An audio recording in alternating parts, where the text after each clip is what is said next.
Saya dari NTT, dari Nusa Tenggara Timur. Ya. Baik, saya mau bertanya kepada dua paslon, langsung satu pertanyaan. Ya.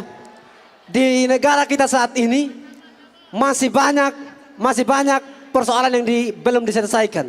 Misalkan satu, proses penegakan hukum, ya, pengembangan sumber daya manusia belum kita selesaikan.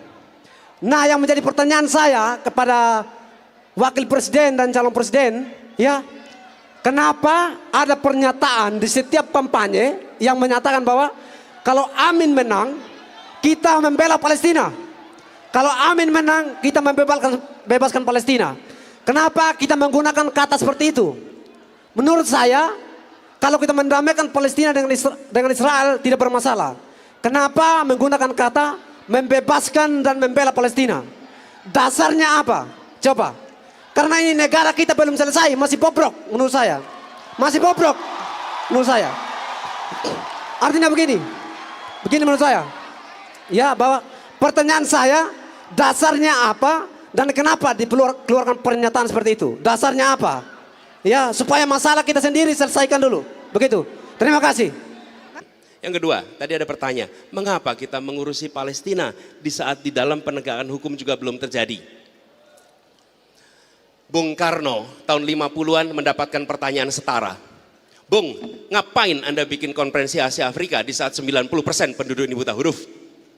Kalau Anda lihat apa kata koran hari itu tentang Bung Karno dan Ali Sastroamidjojo, kecaman, kritik, cacian. Kenapa? Karena di saat kita masih miskin, Bung Karno mengumpulkan semua orang. Tapi apa yang terjadi? Warga Asia, Afrika yang dipanggil datang ke Bandung, mereka semua menyaksikan semangat bangsa baru namanya Indonesia di dalam meraih kemerdekaan dan menjadi inspirasi bagi kemerdekaan dari Asia dan Afrika. Dan itu kemudian dirayakan di Afrika, dirayakan di Asia sebagai apa? The Spirit of Bandung. Peristiwa yang hari itu dikritik luar biasa oleh semua media, semua partai. Anda cek aja apa yang ditulis koran hari itu. Namanya Ali Sastroamidjojo, yang namanya Soekarno. Hari itu dikritik habis-habisan. 50 tahun kemudian dunia menengok pada Indonesia dan mengatakan, ya Anda memang miskin secara material, tapi Anda memiliki kekayaan pikiran, kekayaan gagasan, kekayaan spirit yang dunia membutuhkan. Dan itu yang diekspor dari Indonesia. Apa yang terjadi? PR yang dihadapi oleh Indonesia dan PR yang dihadapi oleh dunia itu harus kita mainkan peran sama-sama.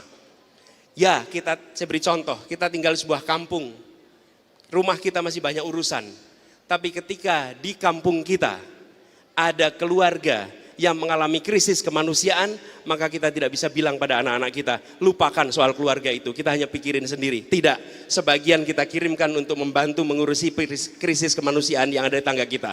Pada saat ada sebuah bangsa yang masih mengalami penindasan dan kita sudah merasakan kemerdekaan, kita tinggal diam. Kita ingin katakan bahwa kita akan selalu berusaha untuk membebaskan mereka dari penderitaan dan kita harus mendukung sebagaimana ketika dulu kita merdeka, berbondong-bondong masyarakat dunia membantu Indonesia untuk kita merdeka. Mereka masih punya masalah, tapi mereka tak tinggal diam. Kita tunjukkan kepada dunia, ya kami warga Surabaya, ya kami warga Indonesia, tapi kami juga warga dunia yang ambil tanggung jawab untuk perdamaian dunia.